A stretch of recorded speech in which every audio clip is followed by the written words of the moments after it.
प्रधानमंत्री मोदी ने आंध्र प्रदेश को दी 60,000 करोड़ की सौगात। राजधानी अमरावती के पुनर्निर्माण के लिए 74 परियोजनाओं का किया शिलान्यास। प्रधानमंत्री बोले, अमरावती में खड़े होकर मुझे एक सपना सच होते हुए दिख रहा है। अमरावती वो धरती है जहां परंपरा और प्रगति दोनों साथ मिलती है। पीएम मोदी ने तिरुवनंतपुरम में विंझिम बंदरगाह का किया उद्घाटन। 8,900 करोड़ की लागत से बनकर तैयार हुआ है सी पोर्ट।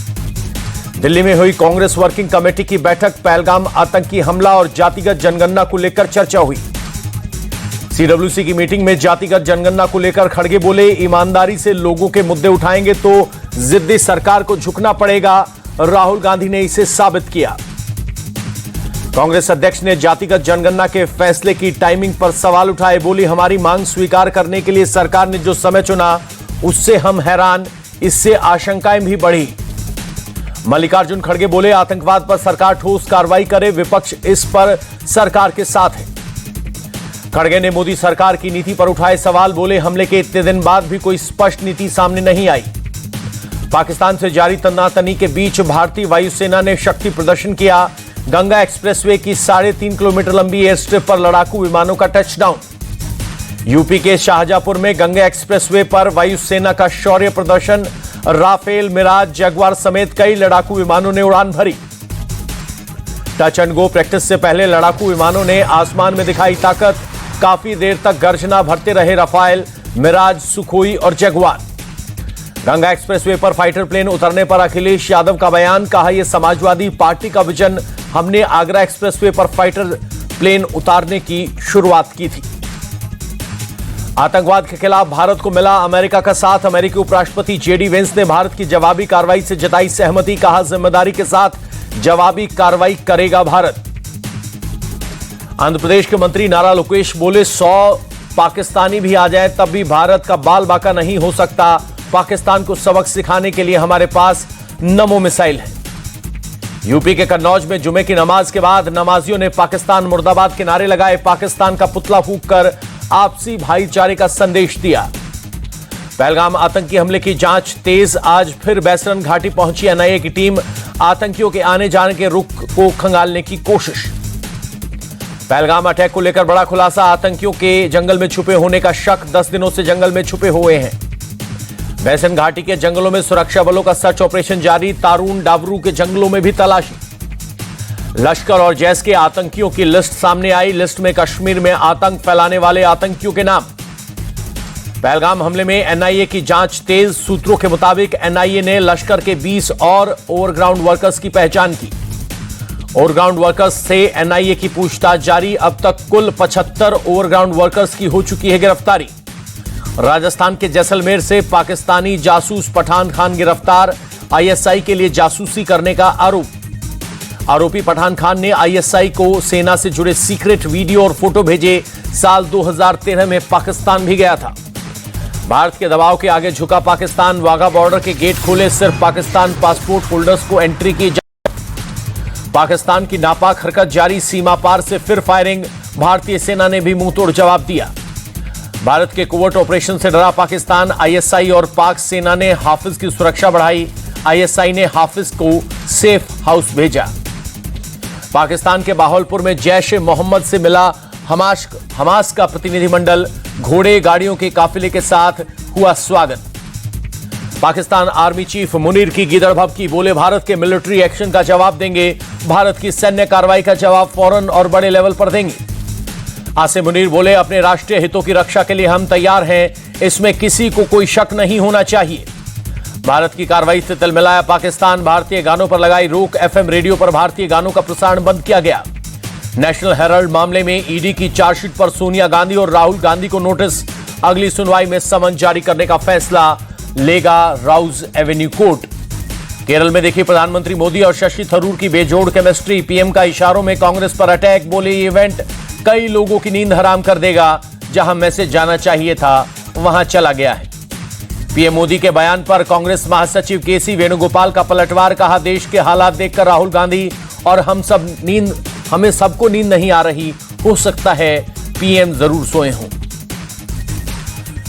तिरुवनंतपुरम एयरपोर्ट पर कांग्रेस सांसद शशि थरूर ने पीएम मोदी का किया स्वागत। एक्स पोस्ट पर लिखा, दिल्ली एयरपोर्ट पर देरी के बावजूद मैं पीएम का स्वागत करने में कामयाब रहा। अंगोला के राष्ट्रपति दिल्ली पहुंचे। विदेश राज्य मंत्री कीर्ति वर्धन सिंह ने एयरपोर्ट पर स्वागत किया। वियतनाम के बुद्ध हॉल में स्थापित किया गया भगवान बुद्ध का पवित्र अवशेष। केंद्रीय मंत्री किरण रिजिजू रहे मौजूद। यूपी के सीएम योगी आदित्यनाथ ने तकनीकी शिक्षा विभाग की बैठक की। अधिकारियों से सीएम ने ली जानकारी, जरूरी दिशा निर्देश भी दिए। राणा सांगा पर विवादित बयान देने वाले रामजी लाल सुमन हाउस अरेस्ट। अलीगढ़ में जय भीम बोलने पर पीटे गए। दलित युवकों से मिलने जा रहे थे सपा सांसद। रामजी लाल सुमन के हाउस अरेस्ट पर अखिलेश यादव बोले, हम भी हाउस अरेस्ट कर लें, अब कुछ नहीं होने वाला, बीजेपी की सरकार चाह रही है। बिहार के डिप्टी सीएम विजय सिन्हा का आरजेडी और कांग्रेस पर अटैक। कहा, राहुल और तेजस्वी नेता नहीं, अभिनेता की तरह करते हैं नौटंकी। कांग्रेस 50 साल सत्ता में रही, कितनी बार जनगणना हुई। हरियाणा के सीएम नायब सिंह सैनी का पंजाब नेताओं पर बयान। कहा, पानी के मामले में राजनीति बंद करें, हम अपना हक मांग रहे हैं। इंदौर में बीजेपी प्रवक्ता नरेंद्र सलूजा का श्रद्धांजलि देने पहुंचे सीएम मोहन यादव। 30 अप्रैल को हुआ था नरेंद्र सलूजा का निधन। पटना में नेशनल हाईवे 30 पर बाइक सवार बदमाशों ने दिन दहाड़े एक युवक की गोली मारकर हत्या की। बदमाशों की गिरफ्तारी के लिए जारी की जा रही थी छापेमारी। सुहास शेट्टी की हत्या के बाद इलाके में तनाव। 1000 पुलिस जवानों की तैनाती। आसपास के 5 जिलों के एसपी की स्पेशल पोस्टिंग की गई। सुहास शेट्टी हत्याकांड पर कर्नाटक के गृह मंत्री जी परमेश्वर का बयान। अपराधियों को पकड़ने के लिए बनाई गई 4 टीमें, सख्त सजा दी जाएगी। यूपी की संभल पुलिस ने फेक इंश्योरेंस रैकेट का भांडाफोड़ किया। पुलिस रैकेट चला रहे शख्स को किया गिरफ्तार। आरोपी गिरोह के बारे में पुलिस कर रही है पूछताछ। बीमा रैकेट से जुड़े अपराधी गंभीर रूप से बीमार लोगों और लाइलाज मरीजों को बनाते थे टारगेट। फर्जी तरीके से उनका बीमा हड़प लेते थे इंश्योरेंस की रकम। यूपी के अंबेडकर नगर में पुलिस ने लुटेरी दुल्हन गैंग का किया भांडाफोड़। पुलिस ने गैंग में शामिल 5 महिलाओं सहित 9 लोगों को किया गिरफ्तार। गुजरात के सूरत में पुलिस और क्राइम ब्रांच का ज्वाइंट ऑपरेशन। शहर के अलग अलग हिस्सों में करीब 130 बांग्लादेशी नागरिकों को हिरासत में लिया। अहमदाबाद में केमिकल फैक्ट्री में लगी भीषण आग। धू कर जली फैक्ट्री, लाखों के नुकसान की आशंका। कोलकाता में सॉल्टलेक सेक्टर 5 में मौजूदा प्रिंटिंग प्रेस में लगी आग, लाखों का नुकसान। भोपाल में लव जिहाद से बचाने के लिए दुर्गा मंदिर में संस्कृति बचाओ मंच ने लगाई पाठशाला। बढ़ती घटनाओं को देखते हुए लड़कियों और उनके माता पिताओं को बचने के दिए टिप्स। एमपी के ग्वालियर में दुकान में लगी आग। इलाके में मची अफरा तफरी, आसपास की दुकानों को चपेट में लिया। दिल्ली में सुबह सुबह तेज आंधी और तूफान के साथ कई जगहों पर तेज बारिश। भारी बारिश से कई जगहों पर जल भराव से लोगों को परेशानी। बारिश के बाद दिल्ली के मोतीबाग इलाके में सड़क पर बना पानी, ट्रैफिक स्लो। दिल्ली के नजफगढ़ इलाके में तेज आंधी तूफान के कारण पेड़ घर पर गिरा। हादसे में एक महिला की मौत और 3 बच्चों की मौत। नजफगढ़ हादसे पर दिल्ली की सीएम रेखा गुप्ता ने दुख जताया। कहा, पीड़ित परिवार की सहायता की जाएगी। मजनू का टीला इलाके में पहुंची मुख्यमंत्री रेखा गुप्ता। बारिश के चलते जल भराव की स्थिति का निरीक्षण किया। दिल्ली में बारिश के बाद हुए जल भराव पर आप नेता सौरभ भारद्वाज का बीजेपी सरकार पर हमला। कहा, 4 इंजन वाली सरकार की पोल खुली। सौरभ भारद्वाज के बयान पर सीएम रेखा गुप्ता का पलटवार। कहा, यह बीमारी हमें पिछली सरकार से मिली है, बीमारी ठीक होने में वक्त लगेगा। भारी बारिश के बाद मंत्री प्रवेश वर्मा मिंटो ब्रिज पहुंचे, जल जमाव की स्थिति का निरीक्षण किया। गुरुग्राम में भी अचानक बदला मौसम का मिजाज। तेज आंधी तूफान के साथ कई जगहों पर बारिश। तेज आंधी के चलते कई जगहों पर पेड़ गिरे। हरियाणा के झज्जर में भारी बारिश के बाद जगह जगह जल भराव, लोगों की परेशानी बढ़ी, यातायात बाधित। झज्जर में भारी बारिश के चलते अनाज मंडी में पानी भरा। कई क्विंटल अनाज पानी में भीगा, व्यापारियों को भारी नुकसान। भारी बारिश के बाद हरियाणा के चरखी दादरी में भी अनाज मंडी में पानी भरा। कई क्विंटल गेहूं पानी में भीगा। हरियाणा के भिवानी में तेज आंधी के साथ मूसलाधार बारिश। सड़कों पर भरा पानी, कई जगहों पर पेड़ गिरे। पंजाब के जीरकपुर में भारी बारिश की जगह जगह जल जमाव, लोगों की परेशानी बढ़ी, ट्रैफिक हुआ स्लो। यूपी के गाजियाबाद में तेज बारिश, कई जगहों पर भरा पानी, यातायात हुआ प्रभावित। यूपी के मथुरा में भारी बारिश के बाद जल भराव। कई इलाकों में सड़कों पर भरा पानी, लोगों को आने जाने में हो रही है परेशानी। यूपी के आगरा में तेज आंधी तूफान के साथ मूसलाधार बारिश हुई। तेज बारिश के चलते कई जगहों पर जल भराव की स्थिति देखने को मिली। यूपी के हापुड़ में मूसलाधार बारिश, सड़कों पर भरा पानी, जल जमाव से लोगों की बड़ी परेशानी, कई दुकानों में घुसा पानी। हरिद्वार में कई जगहों पर बारिश हुई, बारिश के बाद मौसम हुआ सुहाना, लोगों को गर्मी से मिली राहत। हिमाचल के शिमला में भी मौसम का मिजाज बदला, सुबह सुबह शहर के कई हिस्सों में तेज बारिश हुई। जम्मू कश्मीर के अखनूर सेक्टर में भारी बारिश, तेज बारिश के बाद चिनाब नदी का जलस्तर बढ़ा। जम्मू कश्मीर के रामबन में NH 44 के पास लैंडस्लाइड, बादल फटने से हुए भूस्खलन के चलते हाईवे पर आवाजाही बंद। उत्तराखंड के श्री केदारनाथ धाम के कपाट आज खुले, हजारों श्रद्धालुओं ने बाबा केदार के दर्शन किए। बाबा केदार के दर्शन करने आए श्रद्धालुओं पर हेलीकॉप्टर से पुष्प वर्षा की गई। हजारों की संख्या में बाबा केदार के द्वार पर पहुंचे भक्त। पुष्कर सिंह धामी भी केदार धाम पहुंचे, पत्नी के साथ बाबा केदार के दर्शन कर लिया आशीर्वाद। केदारनाथ धाम में CM धामी ने भंडारे में भक्तों को प्रसाद बांटा, पत्नी गीता धामी भी रही मौजूद। केदारनाथ मंदिर के कपाट खुलने के बाद केदारनाथ धाम में सांस्कृतिक कार्यक्रम का आयोजन हुआ।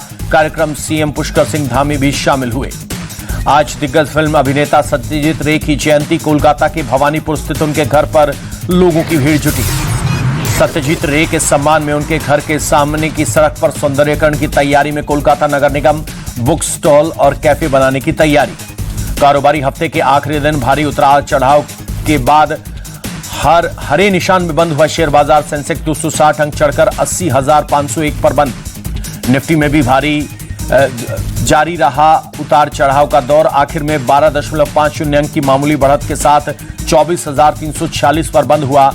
50 में से 32 शेयरों में गिरावट दर्ज। अडानी एंटरप्राइज ने चौथी तिमाही के नतीजे जारी किए। 753% का जबरदस्त मुनाफा दर्ज। नेट प्रॉफिट 3,845 करोड़ रुपए हुआ। अडानी पोर्ट्स ने भी चौथी तिमाही के नतीजे घोषित किए। मुनाफा 48% बढ़कर 3,014 करोड़ पर पहुंचा। चौथी तिमाही में 78% हुआ था। जोमेटो का मुनाफा 175 करोड़ से घटकर 39 करोड़ रहा प्रॉफिट। सोने के दाम में 968 रुपए की गिरावट। 24 कैरेट सोने का दाम 93,393 रुपए प्रति 10 ग्राम पर पहुंचा। चांदी के दाम में 86 रुपए की मामूली बढ़त।